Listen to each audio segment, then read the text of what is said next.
तो नेक्स्ट आता है बेटा potential energy of dipole in an external field. ठीक है, डाइपोल सबको पता है, लास्ट जो फर्स्ट चैप्टर था उस पर भी हमने किया था। हमने बोला था कि अगर ये कोई डाइपोल है माइनस क्यू प्लस क्यू, दोनों के बीच में कुछ भी डिस्टेंस मान लिया 12 मान लिया, ठीक है, और यहां पे एक एक्सटर्नल इलेक्ट्रिक फील्ड है, मान के चलो ये कोई एक्सटर्नल इलेक्ट्रिक फील्ड है। ठीक है जी, अब ये अगर कोई एक्सटर्नल इलेक्ट्रिक फील्ड है तो इतना याद होगा, इस एक्सटर्नल फील्ड की वजह से यहां को फोर्स लगेगा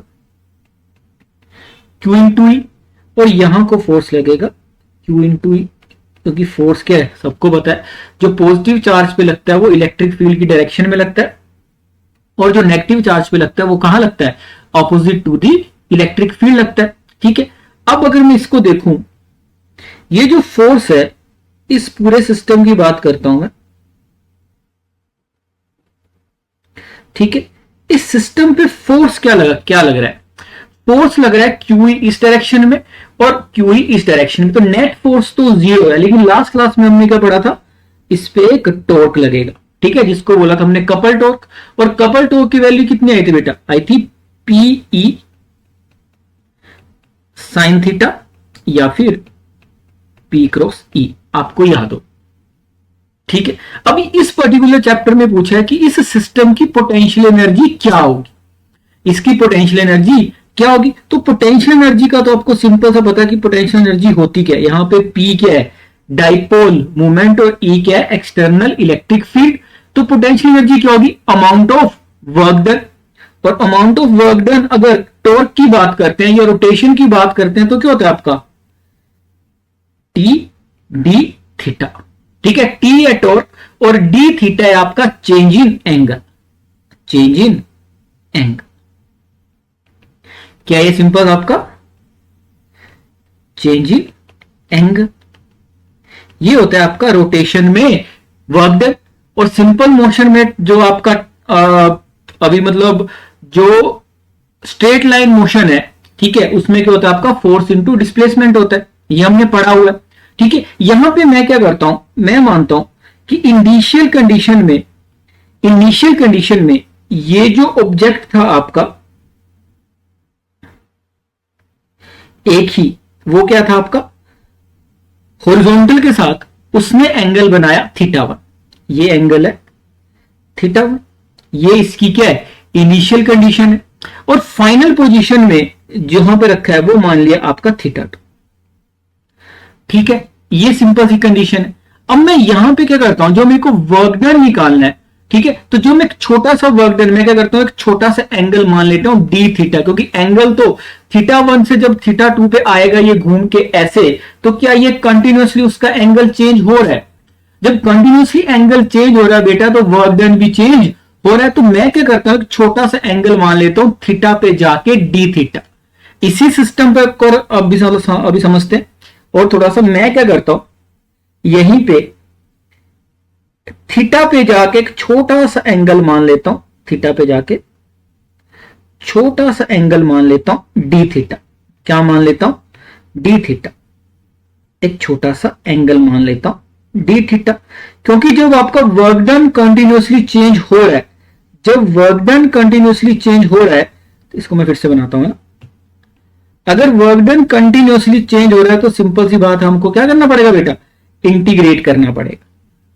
क्या करना पड़ेगा, इंटीग्रेट करना पड़ेगा। तो मैं क्या करता हूं, एक छोटा सा थीटा पे जाके छोटा सा एंगल मान लेता हूं ये थीटा, और एक छोटा सा एंगल मान लेता हूं मैं डी थीटा, क्या मान लेता हूं डी थीटा, एक छोटा सा एंगल मान लेता हूं, मान के चलो इस डायरेक्शन में मान लेता हूं, ये एंगल मान लेता हूं डी थीटा। ठीक है, अब इस डी थीटा में जब मान के चलो ये इस छोटा सा एंगल चला डी थीटा, क्या एंगल चला डी थीटा, तो यही पूरा सब कुछ ये, ठीक है, ये आपका माइनस क्यू है, ये प्लस क्यू यहां पे, और ये इलेक्ट्रिक फील्ड की डायरेक्शन इस डायरेक्शन में। तो हमें फाइंड करना है यहां पे क्या, हमें फाइंड करना है यहां पे वर्क डन। तो जब मैं छोटा सा वर्क डन निकालूंगा तो वर्क डन की वैल्यू क्या होगी, टॉर्क इनटू टॉर्क इंटू ये टॉर्क है, ठीक है, टॉर्क इंटू छोटा सा एंगल चला डी थीटा, ठीक है। और टॉर्क की वैल्यू हमको पहले पता है क्या होती है, टॉर्क की वैल्यू होती है आपका P into E into sine theta, सब कुछ पता है हमको पहले से। और P कांस्टेंट है, P की वैल्यू कितनी होती है, चार्ज इंटू जो आपका डाइपोल मूवमेंट होता है, P की वैल्यू होती है 2a इंटू या फिर 2l इंटू Q, जो आपका दो चार्ज अपोजिट चार्जेस के बीच का अभी डिस्टेंस होता है, ठीक है। जब मैं टोटल वर्क डन लिखूंगा, टोटल वर्क डन लिखूंगा तो क्या लिखूंगा मैं, टोटल वर्क डन अगर मैं लिखूंगा तो क्या इसको इंटीग्रेट करना पड़ेगा, integration of PE sine theta d theta, क्या मेरे को अभी लिखना पड़ेगा, लिमिट कहां से कहां तक, चेंज क्या हो रहा है, चेंज हो रहा है थीटा, क्या हो रहा है चेंज थीटा। इनिशियल थीटा क्या था, इनिशियल थीटा मैंने बोला क्या था, फोर्स इस डायरेक्शन में लगेगी, तो इनिशियल थीटा था आपका थीटा 1 और फाइनल था आपका थीटा 2, फाइनल क्या था आपका थीटा 2, तो इनिशियल थीटा 1 और फाइनल आपका थीटा 2, ठीक है। अब इससे क्या कॉमन आया, इससे आपका पीई कॉमन आ गया, पीई कॉमन आ गया, अंदर क्या बचा, इंटीग्रेशन थीटा 1 से थीटा 2, ठीक है, साइन थीटा डी थीटा, और इंटीग्रेशन ऑफ साइन थीटा क्या होता है बेटा, साइन थीटा का होता है minus cos theta, integration of क्या होता है, इसको लिख सकता हूं मैं माइनस पीई कोस थीटा, कहां से कहां तक, थीटा 1 से थीटा 2, ठीक है। जब इसको मैं लिखूं PE upper limit cos of theta 2 minus cos of theta 1, क्या मेरी बात समझ में आई। अब इसको मैं और वैसे और अगर मल्टीप्लाई कर दूं मैं माइनस को अंदर, तो क्या लिखूंगा, PE cos theta 1 minus PE cos theta 2, क्या ये लिखा जाएगा। अब हमने बोला कि पोटेंशियल एनर्जी जो वर्क डन निकाला, ये work done will store in the form of potential energy, ये पीई पोटेंशियल एनर्जी को छोटा करके लिखा है, और ये वाला जो पी है आपका डाइपोल मूवमेंट है, और ई क्या है आपकी इलेक्ट्रिक फील्ड, ठीक है। इसमें अभी कंफ्यूजन है कि पी से काट दिया, ऐसा बिल्कुल भी नहीं करना, ठीक है। ये पीई बेसिकली आपकी पोटेंशियल एनर्जी, मैं लिख भी देता हूं यहां पे, ठीक है। ये वाला जो पीई है ये क्या है आपकी पोटेंशियल एनर्जी, ठीक है, ये क्या है आपकी पोटेंशियल एनर्जी, ठीक है जी। अब क्या हुआ कि यहां पे करना है, अब हमने बोला था कि हमें पोटेंशियल एनर्जी एक पॉइंट पे नहीं, हमें डिफरेंस से मतलब होता है, और एक पॉइंट हम ऐसा चूज करते हैं जहां पे हम पोटेंशियल एनर्जी को जीरो मान सके। अब यहां पे सोच के देखो मैं किस एंगल को जीरो, मतलब पोटेंशियल एनर्जी जीरो आ जाए, तो हम क्या करते हैं, थीटा 1 को पाई बाई 2 मान लेते हैं। थीटा 1 को क्या माना हमने, थीटा 1 को माना हमने पाई बाई 2, और थीटा 2 को कोई भी एंगल थीटा। तो ये वाली टर्म क्या होगी, जैसे ही थीटा 1 को हमने पाई बाई 2 माना, तो ये हो गया आपका 0 माइनस पीई कोस थीटा। तो potential energy at any point, अगर किसी ऑब्जेक्ट को कहां पे रखा जाए बेटा, रखा जाए, तो उसकी वैल्यू कितनी आएगी, उसकी वैल्यू आएगी आपका माइनस पीई कोस थीटा, या फिर कोस थीटा मतलब dot product minus P dot E, ये आएगी आपका पोटेंशियल एनर्जी।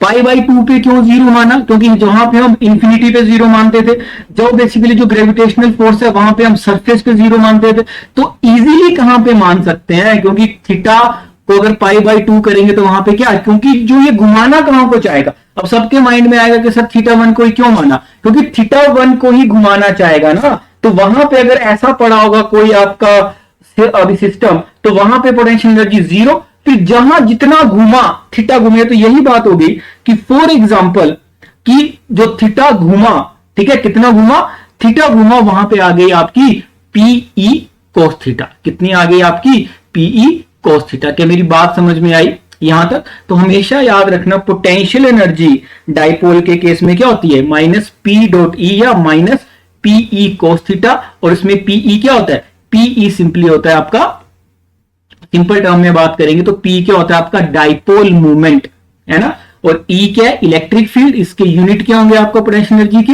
अगेन यूनिट क्या होंगे आपका जूल होंगे, ठीक है, यूनिट क्या होंगे आपका जूल होंगे, ठीक है।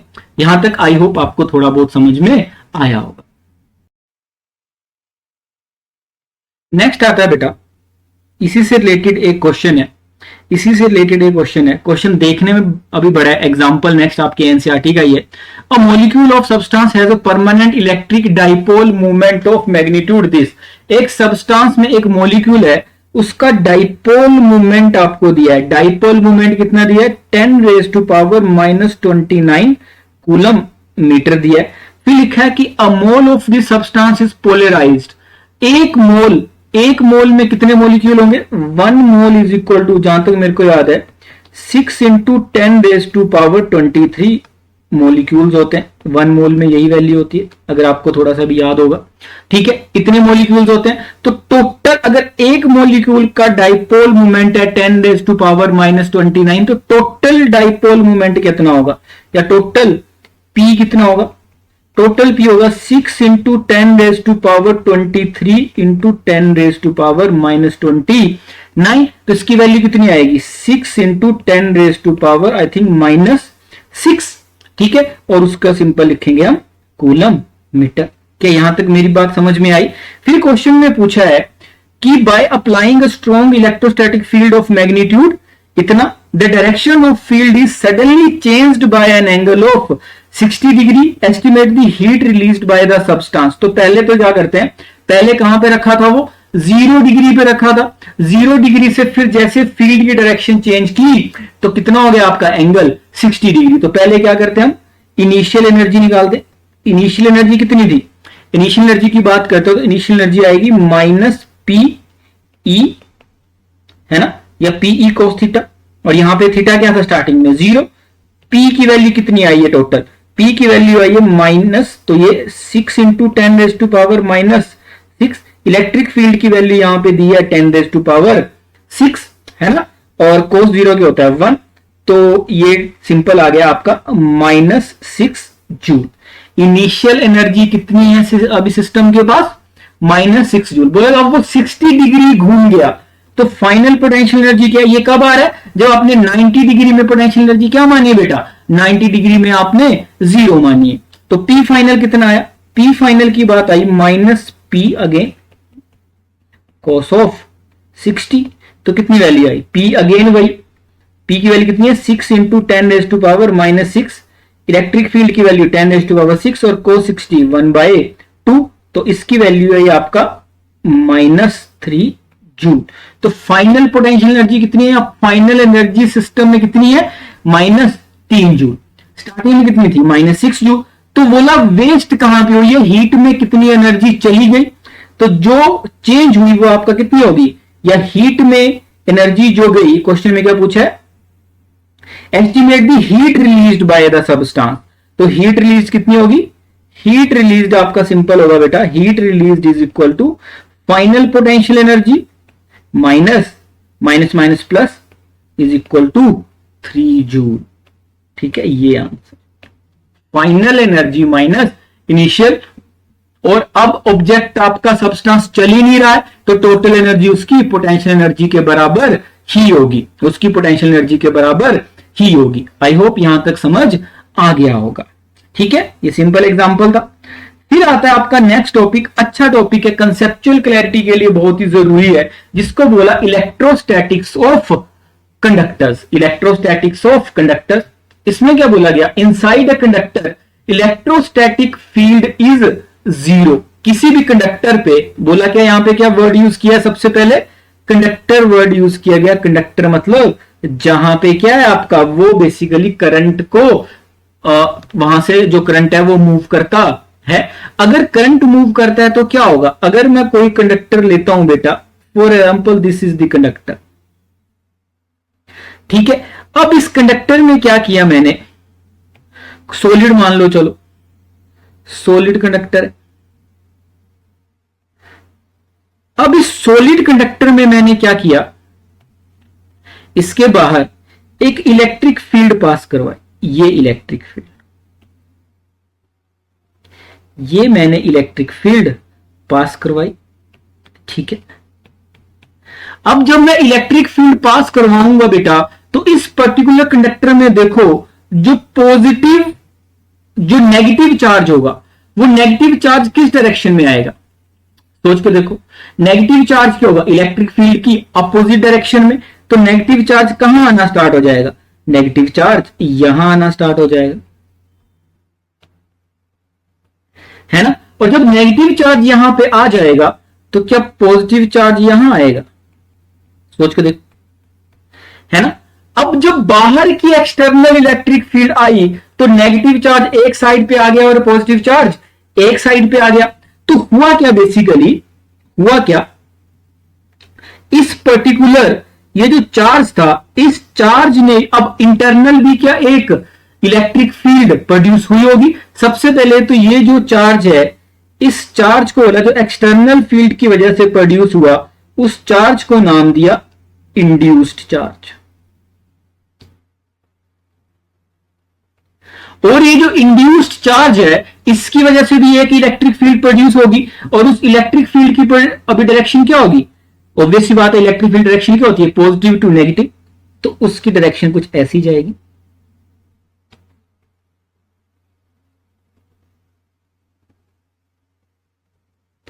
क्या मेरी बात यहां तक समझ में आई। द इंड्यूस्ड इलेक्ट्रिक फील्ड की डायरेक्शन क्या होगी, opposite to the external electric field, है ना। अब सिंपल सी सोचो, अगर मैं एक्सटर्नल इलेक्ट्रिक फील्ड की वैल्यू को इंक्रीज करता हूं तो क्या नेगेटिव चार्ज और पॉजिटिव वैल्यू भी इंक्रीज हो जाएगी। मैं इलेक्ट्रिक फील्ड बनाऊंगा तो ज्यादा इलेक्ट्रॉन यहां को जाना चाहेंगे। तो बोलने का मतलब है, ये जो अंदर चार्ज डिस्ट्रीब्यूशन हो रहा है या इंड्यूस चार्ज हो रहा है, दे अरेंज देमसेल्फ इन सच वे, ये जब तक खुद को अरेंज करते रहते हैं तब तक अंदर क्या ना हो जाए बेटा, अंदर जब तक नेट इलेक्ट्रिक फील्ड क्या ना हो जाए, नेट इलेक्ट्रिक फील्ड क्या ना हो जाए, जीरो। क्या ना हो जाए, जीरो। ई नेट अंदर क्या ना हो जाए, जीरो। ऐसा क्यों, क्योंकि एक्सटर्नल की डायरेक्शन यहां और इंड्यूस की डायरेक्शन यहां। तो E net is equal to E external plus E induced. But E induced की डायरेक्शन क्या होगी, अपोजिट। और ये तब तक चार्ज खुद को रीअरेंज करते रहेंगे जब तक नेट क्या ना हो जाए, जीरो। तो ई इंड्यूस्ड को मैं क्या लिख सकता हूं, ई इंड्यूस्ड को लिख सकता हूं मैं माइनस ऑफ ई एक्सटर्नल। तो ई नेट की वैल्यू कितनी आ जाएगी बेटा, जीरो। ठीक है, ये कब तक होता रहेगा, जब तक चार्ज इनसाइड द कंडक्टर खुद को जब तक अरेंज करते रहेंगे तब तक नेट इलेक्ट्रिक फील्ड अंदर क्या ना हो जाए बेटा, जीरो। नेट क्या, क्योंकि इंड्यूस्ड की वैल्यू कब तक किसके बराबर ना हो जाए, एक्सटर्नल फील्ड के बराबर। ठीक है, मेरी बात समझ में आई। ठीक है, इसकी थ्योरी भी मैंने यहां पे अभी लिखी है, अगर एग्जाम में आएगा तो इसको आप लिख सकते हो। A conductor can be neutral और charge and may be influenced by an external electrostatic field. In a static situation, the electric field inside the conductor is always zero. This happens because the conductors have free electrons that move under any non-zero electric field, मतलब external field. These electrons redistribute themselves until the electric field becomes zero everywhere inside. The key point क्या है कि electrostatic field inside the conductor हमेशा क्या रहती है, zero. क्या रहेगी बेटा, जीरो। तो ये छोटी सी अंडरस्टैंडिंग आपको होनी चाहिए, सिंपल कंसेप्चुअल क्लैरिटी जो सीखा। सेकंड आता है, at the surface of the charge conductor the electrostatic field must be normal to the surface at every point. ठीक है, हमने बोला कि किसी कंडक्टर पे क्या है आपका, अगर अंदर नेट इलेक्ट्रिक फील्ड जीरो है, ठीक है, ये तो समझ में आ गया। तो बोला लेकिन जो बाहर होगी उसकी हमेशा डायरेक्शन क्या होगी, नॉर्मल टू दी सरफेस होगी। बोलने का मतलब है कि अगर कोई कंडक्टर, अगेन कोई कंडक्टर है, अब उस पर चार्ज होगा, तो हमने शायद पढ़ा भी, चार्ज सरफेस पे ही होगा, ये चार्ज है।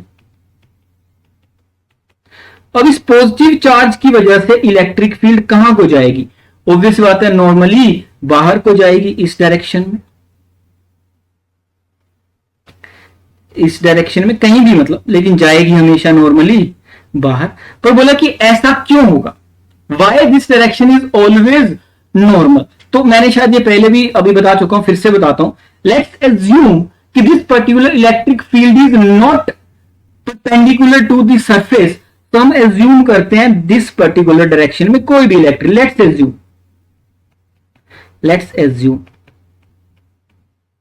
और ये एंगल थीटा, तो ये वाला कंपोनेंट क्या हो गया, ई परपेंडिकुलर, और जो इसके सरफेस के अलोंग आएगा वो आ गया आपका ई पैरेलल। इसको बोला टेंजेंशियल कंपोनेंट ऑफ दी, है ना, ये ई परपेंडिकुलर सरफेस के लिए है तो ये बेसिकली हॉरिजॉन्टल कंपोनेंट ही इस इलेक्ट्रिक फील्ड का, ठीक है, लेकिन ये क्या है आपका सरफेस के लिए परपेंडिकुलर और ये सरफेस से पैरेलल। अगर ये सरफेस से पैरेलल है ये वाला जो टेंजेंशियल है इट, तो ये क्या करेगा, इट ट्राई टू मूव दी या displace the charge on the surface, ये सरफेस पे चार्ज को डिस्प्लेस करने का ट्राई करेगा। लेकिन ऐसा क्यों करेगा, क्योंकि इस पे कूलम फोर्स लगेगा कितना, Q इंटू ई, लेकिन चार्ज कभी भी सरफेस को छोड़ता नहीं है, ठीक है, which is not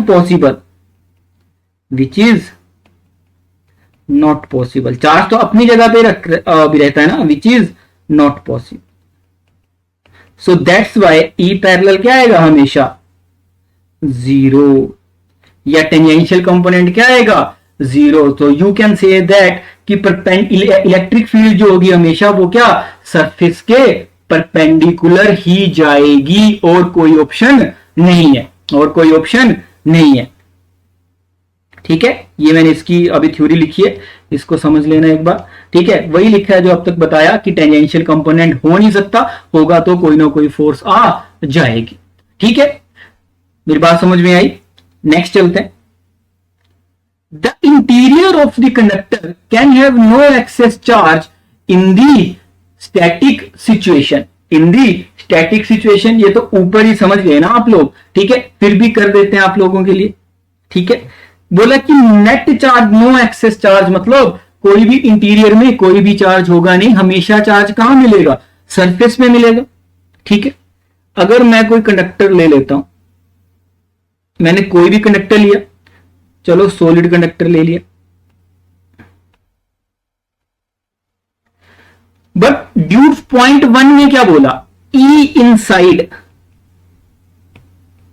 electric field inside हमेशा क्या रहेगी, जीरो। ये हमने फर्स्ट पॉइंट पे सीखा कि इंटरनल चार्ज खुद को ऐसे रीअरेंज करता रहेगा, कि तब तक इंटरनल इलेक्ट्रिक फील्ड क्या होना हो जाए, जीरो। अगर इलेक्ट्रिक फील्ड जीरो है तो नेट चार्ज कितना होगा, अगर इलेक्ट्रिक फील्ड जीरो है, अगर मैं कोई भी गॉसियन सरफेस अंदर मानता हूं, गॉस लॉ से आपको समझ में आता है, ठीक है, कि गॉस लॉ से समझ में आता है कि इलेक्ट्रिक फील्ड अगर जीरो है ड्यू टू गॉस लॉ, अगर गॉस लॉ से थोड़ा सा भी याद है, ड्यू टू गॉस लॉ या with the definition of Gauss law, if E net is equal to 0 या E inside is equal to 0, then Q in net will be 0, और Q अगर अंदर 0 है तो जाएगा कहां, सरफेस पे, क्योंकि इलेक्ट्रिक फील्ड क्या है अंदर, जीरो, ठीक है। E in यहां पे क्या है बेटा, 0, सो दैट्स वाई चार्ज डेंसिटी या QNB कितना है बेटा, 0, ठीक है। नेट लिखा है यहाँ पे Q in, ठीक है, इसकी भी समझ लो, यहाँ पे कुछ तो लिखा ही होगा, ठीक है। ये इसकी थ्योरी है। A neutral conductor has equal amount of positive and negative charges in every small volume और surface element. When charged, any excess charge resides only on the surface in the static condition. This result comes from the Gauss law, जैसे मैंने बताया, inside the conductor the electrostatic field is zero surface, so hence the total electric flux through any closed surface inside the conductor is zero. जब electric field ही zero है तो electric flux भी क्या होगा, zero. So no net charge is enclosed within any volume inside the conductor. So all अगर अंदर नहीं है तो कहां जाएगा, हवा में तो बाहर नहीं जाएगा charge, so all excess charge must lie in the surface. ये कंडक्टर की आपकी थर्ड प्रॉपर्टी है, एक्सेस चार्ज ना कोई भी नेट चार्ज अंदर आएगा नहीं। नेक्स्ट आता है, ये भी हमने पहले ही पढ़ लिया, electrostatic potential is constant through out the volume of the conductor and has the same value. हमने क्या पढ़ा, अगर याद होगा सबको, अगर याद होगा थोड़ा सा भी, मैं क्या करता हूं, अगेन मैंने कोई कंडक्टर लिया, अगर मैंने कोई कंडक्टर लिया और माना वो सॉलिड कंडक्टर है, ठीक है, अब अगर सॉलिड कंडक्टर है तो वहां पे इलेक्ट्रिक फील्ड कितनी होगी, अगर सॉलिड कंडक्टर है बच्चे तो इलेक्ट्रिक फील्ड अभी अभी पढ़ लिया, ई इनसाइड कितनी होगी, जीरो। इलेक्ट्रिक फील्ड अगर जीरो होगी तो यहां पे टू मूव अ चार्ज, अगर किसी चार्ज को इनसाइड मूव करना है तो वर्क डन कितना लगेगा इस पर्टिकुलर सरफेस में अंदर, इफ एनी चार्ज, कोई भी चार्ज मान लिया, एनी चार्ज हैज टू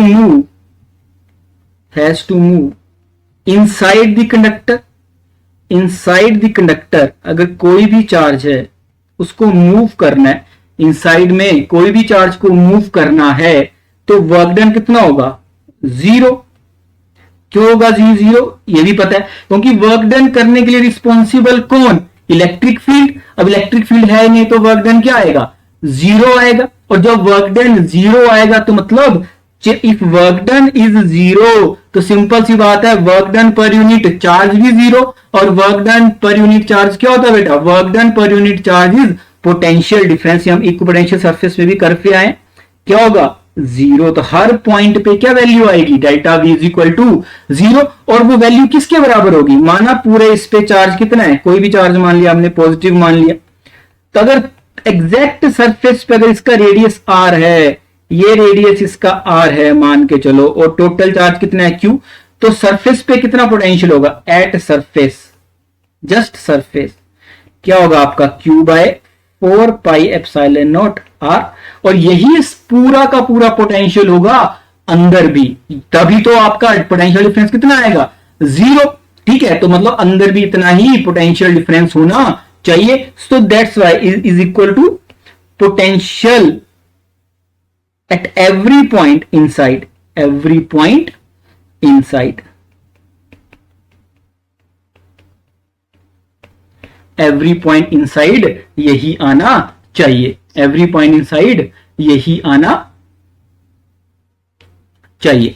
ठीक है, क्या मेरी बात समझ में आई है यहां तक, आइए थोड़ा थोड़ा समझ में आया होगा, थोड़ा थोड़ा समझ में आया होगा यहां तक। नेक्स्ट प्रॉपर्टी देखते हैं। नेक्स्ट प्रॉपर्टी की अगर बात करते हैं तो नेक्स्ट प्रॉपर्टी आती है आपकी 5 नंबर की, electric field at the surface of a charge conductor. हाँ, बोला कि कोई अभी कंडक्टर है, उसमें क्या करेंगे हम, क्या डिफाइन करते थे, सरफेस चार्ज डेंसिटी डिफाइन करते थे, सरफेस चार्ज डेंसिटी।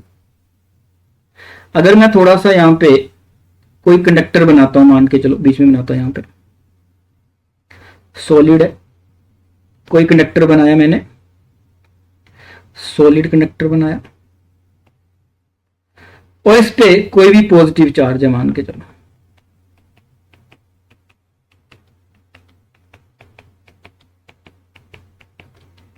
कोई भी चार्ज है आपका, क्यू चार्ज है, तो इसके लिए कौन सी सरफेस कंटिन्यूअस चार्ज डेंसिटी याद है, linear charge density, surface charge density, volume charge density.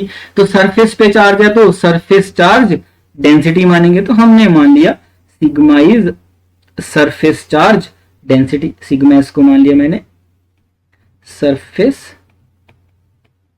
Charge density. ठीक है, अब क्या करना है कि मेरे को यहां पे इलेक्ट्रिक फील्ड की वैल्यू निकालनी है। ठीक है, अब मैं क्या करता हूं, इलेक्ट्रिक फील्ड के लिए मैं क्या करता हूं, एक गॉसियन सरफेस मान लेता हूं। ठीक है, कैसा, एक सिलिंड्रिकल गॉसियन सरफेस मान लेता हूं। ठीक है, वो गॉसियन सरफेस मैंने ये मान ली, ये छोटा सा मैंने गॉसियन सरफेस मान लिया। ये क्या मान लिया मैंने, छोटा सा गॉसियन सरफेस मान लिया। ये इसका एरिया मान लिया, छोटा सा एरिया, एरिया आप डीए भी मान सकते हो, कि हम क्योंकि बात करें कि छोटा सा एरिया मान लिया। अब इस सरफेस में से सबसे पहली बात तो इलेक्ट्रिक फील्ड निकलेगी कहां से, इलेक्ट्रिक फील्ड निकलेगी इस डायरेक्शन से, और चांस है कि यहां से निकल सकती है, और चांस है कि यहां से निकल सकती है, और चांस है कि यहां से। तो इसकी वैल्यू तो जीरो, क्योंकि इलेक्ट्रिक फील्ड कहां को निकलेगी, हमेशा नॉर्मल को अभी निकलेगी। और एरिया यहां से क्या है, यहां पे जो फ्लक्स है वो क्या होगा आपका, यहां पे फ्लक्स की वैल्यू कितनी होगी, जीरो। यहां पे इसलिए इलेक्ट्रिक फील्ड भी यहां से कितनी आएगी, जीरो। बोला इंटरनल कोई इलेक्ट्रिक फील्ड होती नहीं है। सेम यहां से जीरो तो यहां भी जीरो, क्योंकि थीटा कैसे बनेगा, ठीक है, थीटा क्या बनेगा, फ्लक्स कैसी जाएगी, थीटा यहां पे इस केस में जीरो, यहां भी zero, that's why electric field यहां से जीरो। कैसे, याद है कि नहीं है, ठीक है। फ्लक्स क्या होता था, E S cos theta, electric field into surface area into theta. लेकिन यहां पे थीटा कितना है, जीरो। सिर्फ एक ही जगह से इलेक्ट्रिक फील्ड कहां से निकलेगी, नॉर्मल टू द सरफेस। मतलब एक ही चीज को बार बार पढ़ते जा रहे हैं। अगर मैं गॉस लॉ लगाता हूं तो गॉस लॉ से मुझे क्या समझ में आता है, अगर मैं गॉस लॉ लगाऊं यहां पे इस particular close surface, E dot d s is equal to Q in divide by, क्या होगा बेटा, q in divide by epsilon naught. यही पढ़ा था हमने गॉस लॉ में, अगर थोड़ा सा भी याद होगा सबको तो। जब गॉस लॉ में ये स्टडी किया था तो इसकी वैल्यू कितनी आई थी, इसकी वैल्यू आई थी, इसकी वैल्यू कितनी आई थी जब गॉस लॉ स्टडी किया था, तो याद करो, ई डॉट डीएस या ये छोटा सा एरिया इंटू ई ए, ठीक है, कोस 0 1, ठीक है, is equal to Q in sigma into A, छोटा सा area, divide by epsilon naught. A से ए मर गया और इलेक्ट्रिक फील्ड की वैल्यू आई सिग्मा बाय एप्सिलॉन। बिल्कुल भी परेशान नहीं होना, हमने कुछ भी जादू नहीं किया है, ठीक है, क्योंकि आपके दिमाग में होगा सिग्मा बाय 2 एप्सिलॉन नॉट जो वहां पे किया था। लेकिन वहां पे इलेक्ट्रिक फील्ड जो आपका जो अभी थिन प्लेट थी, उसमें इनफाइनाइट थिन प्लेट में इलेक्ट्रिक फील्ड के निकलने के दो रास्ते थे। कौन से रास्ते थे, दो रास्ते थे आपके जो इलेक्ट्रिक फील्ड के निकलने के दो रास्ते, लेकिन यहां पे एक ही है। तो समझ में आ रहा है कि सारी की सारी इलेक्ट्रिक फील्ड कहां से जाएगी, बाहर से, उसकी वैल्यू होगी sigma by epsilon not, sigma by epsilon not. I hope आपको यहां तक समझ में आया होगा, ठीक है। नेक्स्ट आता है आपका इलेक्ट्रोस्टैटिक शील्डिंग। इलेक्ट्रोस्टैटिक शील्डिंग का सिंपल सा मतलब है, क्या होता क्या है, पहले इसको समझ लेते हैं छोटा सा। मान के चलो ये कोई कैविटी है,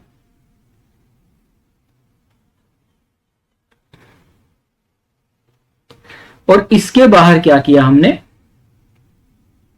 मतलब ये वाला पार्ट सॉलिड है,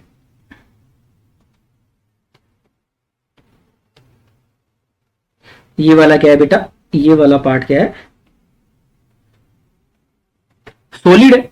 अगर ये वाला पार्ट सॉलिड है तो, और ये अभी मतलब आपका कंडक्टर, अगर मैं एक्सटर्नल इलेक्ट्रिक फील्ड दे दूं, एक्सटर्नल इलेक्ट्रिक फील्ड मान के चलो मैं प्रोवाइड कर देता हूं, एक्सटर्नल इलेक्ट्रिक फील्ड मैं प्रोवाइड करता हूं, ठीक है, तो इस पर्टिकुलर पार्ट में इलेक्ट्रिक फील्ड की वैल्यू कितनी होगी,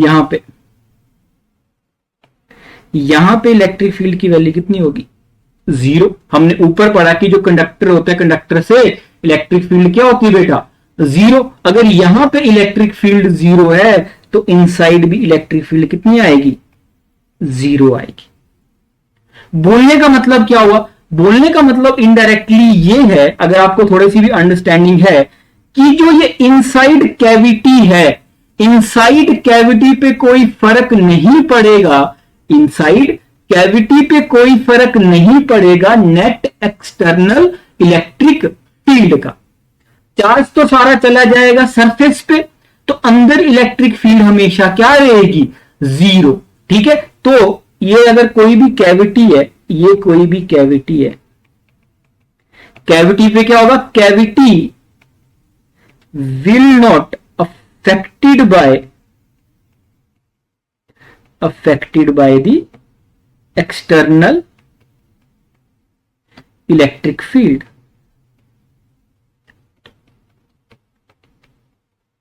इस पे कोई फर्क पड़ने वाला नहीं है। क्या मेरी बात समझ में आई यहां तक, इसमें कोई फर्क पड़ने वाला नहीं है। तो अंदर आप कोई भी सेंसिटिव चीज स्टोर कर सकते हो, इलेक्ट्रिक अप्लायंस आप यहां पे स्टोर कर सकते हो, कोई भी चीज को एक्सटर्नल इलेक्ट्रिक फील्ड से कोई फर्क नहीं पड़ेगा। ये भी आपने सुना होगा कि कार में बैठना, अगर बाहर बहुत ही मतलब कोई भी बाहर थंडरस्टॉर्म या बहुत ही लाइटनिंग हो रही है, it is safe to sit in the car as compare to stand under the tree. Why? Because अगर आप कार के अंदर बैठे हो तो कार क्या है, अभी कंडक्टर है, और आप उसकी कैविटी के अंदर बैठे हो, जो कैविटी के अंदर बैठे हो तो बाहर कुछ भी हो, कोई भी इलेक्ट्रिक फील्ड आए, कुछ भी आए, उसमें क्या होगा, अंदर कुछ भी ज्यादा कोई इंपैक्ट पड़ेगा नहीं, अंदर कोई भी इंपैक्ट पड़ेगा नहीं। ठीक है, यहां तक आई होप आपको मेरी बात थोड़ी बहुत समझ में आई होगी। ठीक है, इसकी थ्योरी मैंने लिखी है। ठीक है, इसीलिए जो अब तक बताया बस वही आपको पता होना चाहिए। A conductor with the cavity and no charge inside shows zero electric field within the cavity. This result is true regardless of the cavity size, shape और एक्सटर्नल इलेक्ट्रिक फील्ड, क्योंकि कोई इलेक्ट्रिक फील्ड जाएगी नहीं अंदर, shape कैसी भी हो। मैंने तो अभी सर्कल बनाया, शेप कैसी भी क्यों ना हो। A simpler case was proved earlier, the electric field inside the charge spherical shell is zero due to spherical symmetry. For any conductor with a charged free cavity, the electric field inside the cavity always vanishes, independent of the external charge or field configuration. If the conductor is charged or influenced by the external field, all charges accumulated on the outer surface. Outer surface, the cavity interior remains free, field free. The principle is used to protect sensitive instruments from the external electrical influences। तो I hope यहां पे थोड़ी सी understanding और increase हुई होगी। ठीक है जी, क्या मेरी बात समझ में आई यहां तक? नेक्स्ट देखते हैं, सिंपल एग्जांपल है यहां पे। अ comb can run through one's dry hair, attracts small bits of paper. Why? What happens if the hair is wet or if it is rainy day? ठीक है, अब सिंपल सी बात है कि जो पीस ऑफ पेपर है, ठीक है, जैसे क्या किया, कॉम को ड्राई एयर में रब किया ना बेटा, ड्यू टू फ्रिक्शन क्या हो गया, उसमें कुछ चार्ज आ गया। अब जो पीस ऑफ पेपर रखा है, पीस ऑफ पेपर है, उसमें कुछ इंड्यूस चार्ज आ जाएगा। क्या आ जाएगा उसमें? कुछ इंड्यूस चार्ज। ठीक है, और चार्ज क्या करेंगे एक दूसरे को, अगर मान के चलो ये पीस ऑफ पेपर है कोई, है ना, ये पीस ऑफ पेपर, अभी पेपर है, मैं समझा रहा हूं, ये पीस ऑफ पेपर है कोई, मान के चलो ये क्या है आपका, ये पीस ऑफ पेपर। और यहां पे जो कॉम को मैंने ड्राई एयर से ये किया था, इसकी वजह से क्या गया था, यहां पे एक चार्ज आ गया था, और इस चार्ज ने क्या किया, यहां पे इंड्यूस्ड चार्ज बना दिए। यहां पे मान के चलो माइनस क्यू आ गया, और दूसरे के जगह पे क्या आ गया, अभी प्लस क्यू आ गया। तो माइनस क्यू और प्लस क्यू चार्ज आ गया, ठीक है, तो क्या होगा, सिंपल सी बात है, ये कोई ना कोई फोर्स एक्सपीरियंस करेगा, और उसकी वजह से क्या हो जाएगा, ये क्या हो जाएगा आपका, मूव करना स्टार्ट कर देगा। सेकंड दिया इन्होंने, if the hair is wet होंगे तो जब आप कॉम को रब करोगे तो सिंपल सी बात है कुछ ज्यादा फ्रिक्शन होगा ही नहीं, और फ्रिक्शन नहीं होगा तो सिंपल सी बात है आपका क्या होगा, जब फ्रिक्शन नहीं होगा तो चार्ज अकोम्युलेट नहीं होगा, ये चार्ज प्रोड्यूस नहीं होगा, तो आपका ये सारी चीजें आएंगी भी नहीं।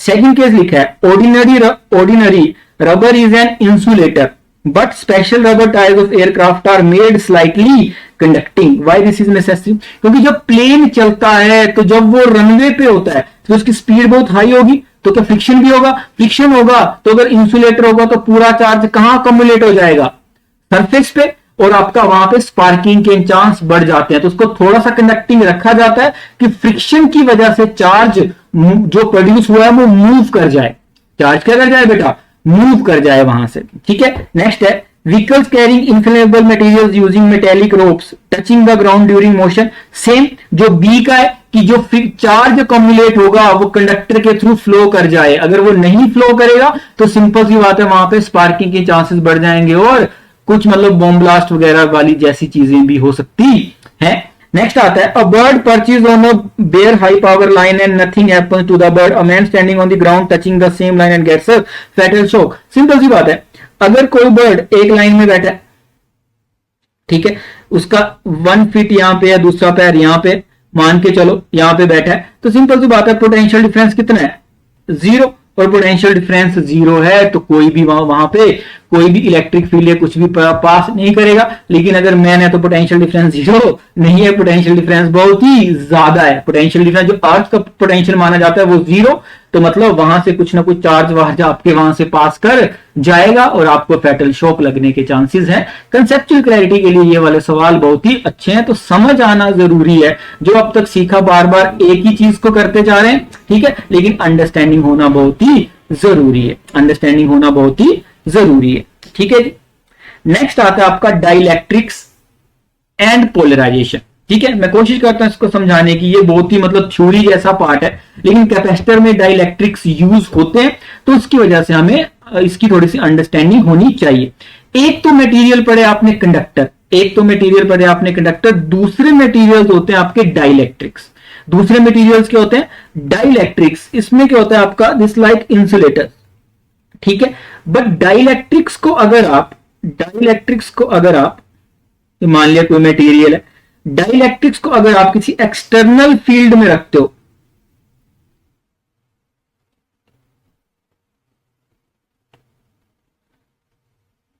एक्सटर्नल फील्ड में रखते हो, अगर डाइलेक्ट्रिक्स को आप एक्सटर्नल इलेक्ट्रिक फील्ड में रखते हो तो ऑब्वियस सी बात है यहां से भी क्या होता है? Rearrangement of positive and negative charge. अब जो वहां पे जो कंडक्टर्स के केस में पॉजिटिव एंड नेगेटिव चार्ज आता है ना बेटा, that particular positive and negative charge come from the movement of you can say electrons. But in this case of materials where the movement of electron is not considerable, here the movement of ions is considerable। ठीक है, उसके बारे में बात करेंगे कि आपका जो पोलराइजेशन का मतलब क्या होता है, लेकिन सिंपल याद रखना डाइलेक्ट्रिक्स का सिंपल सा मतलब होता है कि यहां पे अंदर मूव क्या करते हैं? इलेक्ट्रॉन्स तो ना के बराबर करते हैं, लेकिन अंदर आयंस मूव करते हैं। तो इसकी वजह से अगर ये इलेक्ट्रिक फील्ड इस डायरेक्शन है तो यहां पे आ जाएगा आपका नेट नेगेटिव चार्ज और यहां पे आ जाएगा net positive charge. But in case of, अब ये ई एक्सटर्नल, ये क्या है आपकी E external, but in case of dielectrics, तो अंदर क्या इंड्यूस होगी? इन आयंस की वजह से ये होगी ई इंड्यूस्ड, क्योंकि आपका E induced. In case of dielectrics, in case of dielectrics E induced जो होगी, is less than E external. पूरी तरह से अंदर इलेक्ट्रिक फील्ड जीरो होती नहीं है, बिकॉज ई इंड्यूस्ड जो प्रोड्यूस होती है is less than E external. So there is, in case of dielectrics there is always some net electric field. ठीक है, ऐसे मटेरियल्स को नाम दिया गया डाइलेक्ट्रिक्स। ऐसे मटेरियल्स को क्या नाम दिया गया? डाइलेक्ट्रिक्स। ठीक है जी। कुछ एक चीजें और जो अभी डाइलेक्ट्रिक तो अभी समझ गए, आगे भी काम आएगा, लेकिन बेसिक कंसेप्चुअल क्लैरिटी ये है कि यहां पे नेट इलेक्ट्रिक फील्ड जीरो होती नहीं है, क्योंकि इंड्यूस्ड एक्सटर्नल के बराबर नहीं है। सेकंड, जो भी मॉलिक्यूल्स लिखे हैं, जो भी मॉलिक्यूल्स की बात की गई है आपकी बुक में, मॉलिक्यूल्स की बात की गई है, मॉलिक्यूल्स की बात की गई है, ये मॉलिक्यूल्स दो टाइप के बताए।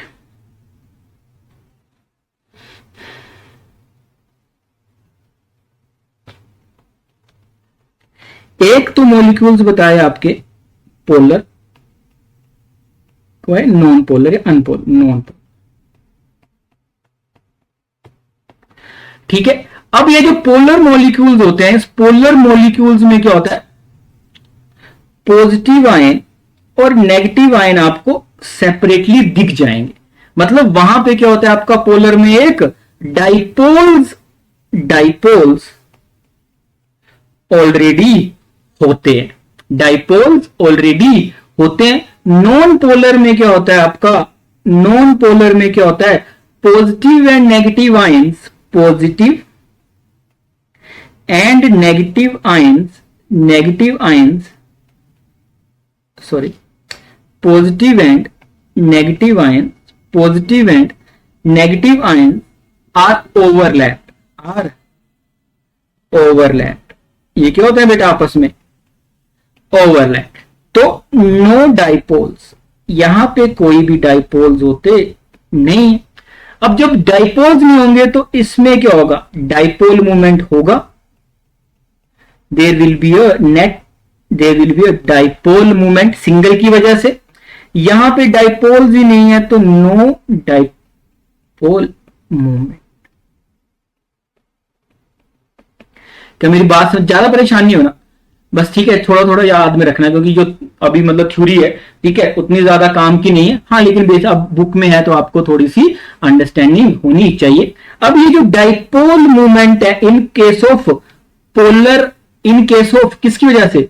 इन केस ऑफ पोलर जो मॉलिक्यूल्स होते हैं, ठीक है, इसमें क्या होता है?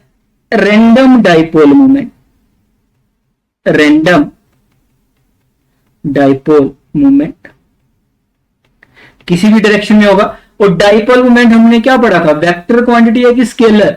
वेक्टर। तो डायरेक्ट ये कैसे होंगे? ऐड वेक्टर अलजेब्रा को फॉलो करेंगे तो इनका नेट डाइपोल मूवमेंट, इनका भी क्या होता है? Net dipole movement 0।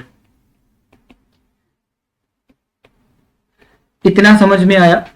अब जब एक्सटर्नल इलेक्ट्रिक फील्ड प्रोवाइड करते हैं, दोनों सिमिलर बिहेव करते हैं।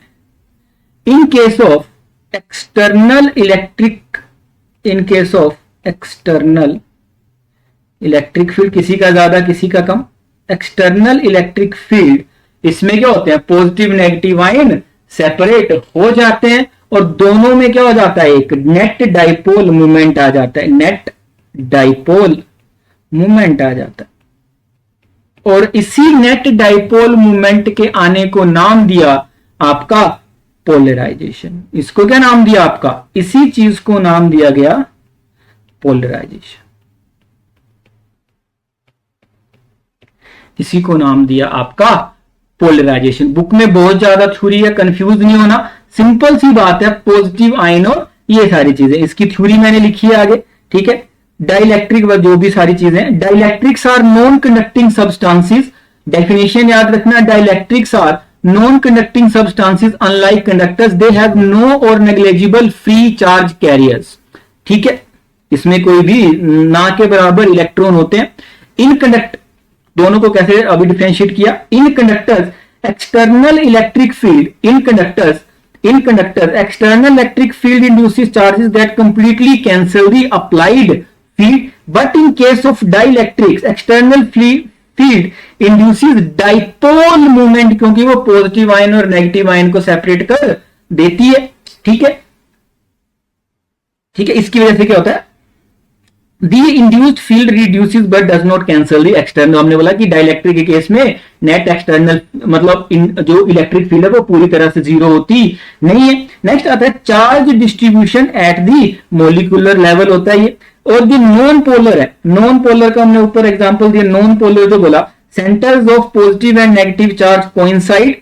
ठीक है, तो नो परमानेंट डाइपोल, तो नॉन पोलर होते हैं, उसका क्या होता है? H2O and CO2, H2O and CO2।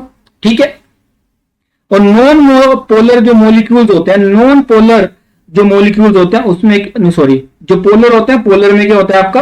Permanent dipoles होते हैं और एक्सटर्नल इलेक्ट्रिक फील्ड में वो अलाइन हो जाते हैं। ठीक है, फिर एक और चीज वहां पे डिफाइन की गई, simple, linear isotropic dielectrics induced dipole movement proportional to the field strength. ठीक है, आइसोट्रोपिक डाइलेक्ट्रिक का सिंपल एग्जांपल कि इंड्यूस्ड डाइपोल मूवमेंट उतने ही ज्यादा प्रोड्यूस होंगे जितनी ज्यादा फील्ड स्ट्रेंथ या फिर इलेक्ट्रिक फील्ड की वैल्यू आएगी। Net dipole movement in dielectric is equal to, ये हमने बता दिया। एक नई टर्म आई, P is equal to epsilon naught XC, और XC को बोला गया आपका साई भी बोल देते हैं कभी कभी, इलेक्ट्रिक ससेप्टिबिलिटी ऑफ डाइलेक्ट्रिक। क्या बोला आपका? Electric susceptibility of dielectric. और जो P आया आपका, every small volume inside dielectric जो develop dipole moment P into delta V। ठीक है, सिंपल बातें। Inside dielectric no net charge inside bulk since positive and negative charge और सर्टेन डाइपोल्स कैंसल। ठीक है, at surface dipoles near surfaces remain unneutralized induce surface, है ना, सारी चीजें। इस पॉइंट को अगर आप समझोगे, इनसाइड डाइलेक्ट्रिक क्या हुआ, इनसाइड डाइलेक्ट्रिक हमने क्या बोला कि हमने कोई ये डाइलेक्ट्रिक का मान के चलो, इसके पेयर्स में पॉजिटिव नेगेटिव, ये पॉजिटिव ये दूसरा, ये पॉजिटिव ये नेगेटिव, यहाँ पे positive negative positive negative positive negative positive negative, ठीक है, ऐसे करके होंगे। बोला जो ये एक डाइपोल है, ये एक डाइपोल है, ये एक डाइपोल है, ये एक डाइपोल है, ये एक डाइपोल है, ठीक है, ये माइनस, ये एक डाइपोल है, ये एक डाइपोल है और ये एक डाइपोल है, ठीक है, ये सारे डाइपोल हैं, ठीक है।